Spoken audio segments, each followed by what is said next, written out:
Right, hello, here we are back for another tutorial. Glenmonarch Estate, hole 6 this time, the original hole.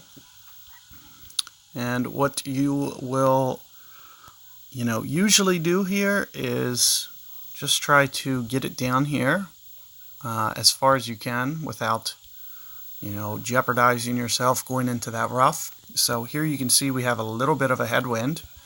So I'm going to go relatively max. And also keep in mind that, it'll probably land more in line with maybe a little bit shorter of what I'm pointing at here. Now, in terms of a ring adjustment, probably going to go about 9 rings here, but not a big deal. You really don't need to be too perfect about the way that you do this.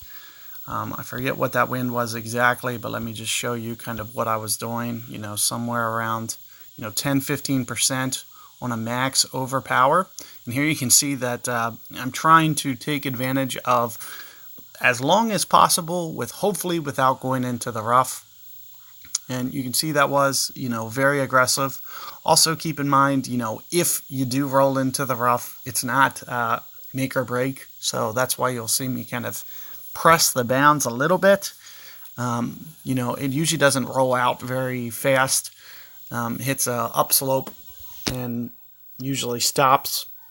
So, I wasn't too worried, but at the same time, if it rolls through, there's several alternatives as to how to play the next shot. We can lay up to that third fairway. It's like a little island is one of the most common things that I'll do, and we'll still be able to get a sniper to the green from there. Otherwise, with a tailwind, we can actually bump it off that third fairway, get it to the last fairway, which is the big one which is connected to the green with a bounce shot here. Now what we're going to do in this situation, I'll usually try to hit a big sweeping hook. Let me make sure my landscape's on before I go about setting this up. And I'm not going to use a ring adjustment here or my notebook app. Just going to try to kind of size this up. You can see that I'm using most of my topspin. I'm trying to visualize kind of this landing zone. So right now I'm playing this wind. And aside from that, I'm going to go 3 full plus an extra maybe 7 rings for how far I'm going.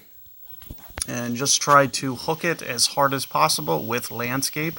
You can see that it lands relatively aggressive, and it also takes the route that kind of shoots up the fairway and gets up here a very, very long way to give yourself a very good makeable short iron shot that you would not be able to get to otherwise without going for that hook shot plus landscape.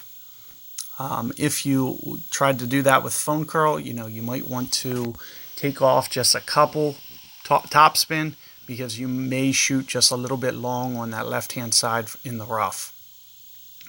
So something to be considering.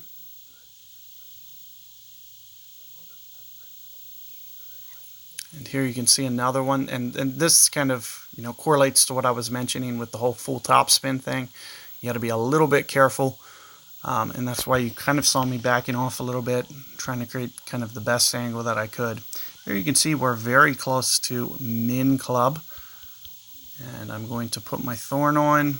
I'm going to get plus 5%, very close to this min number here that you're going to see me use. I'm using this plus 5%, not necessarily for elevation. It's more for a overcorrection technique. So maybe I'm thinking 4.5 rings, and it's going to account for an overcorrection when I'm doing this. So that's the reason for that extra percentage that you might see. Not elevation based. Could not get perfect ball. Let's see if this comes in. Still good. There you can see that without that overcorrection, you're going to have the ball wind up on the left of the hole. There you can see I hit a great ball.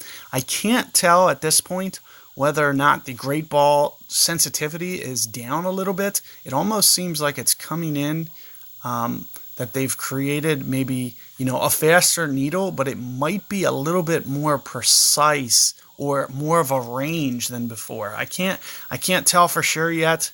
I'd probably have to really play a lot of games in the lower tours, but I'm seeing a lot more of my great ball on my short irons just kind of be very, very precise still. It could just be coincidence, a misstep in kind of the way that the side wind effect is playing there. But at the same time, there can be a correlation with, how much it's moving could correlate to, but perhaps there being more of a range where I used to, I've been pretty adamant that when you hit a great ball, that it's one ring over, two rings over. There's no in between.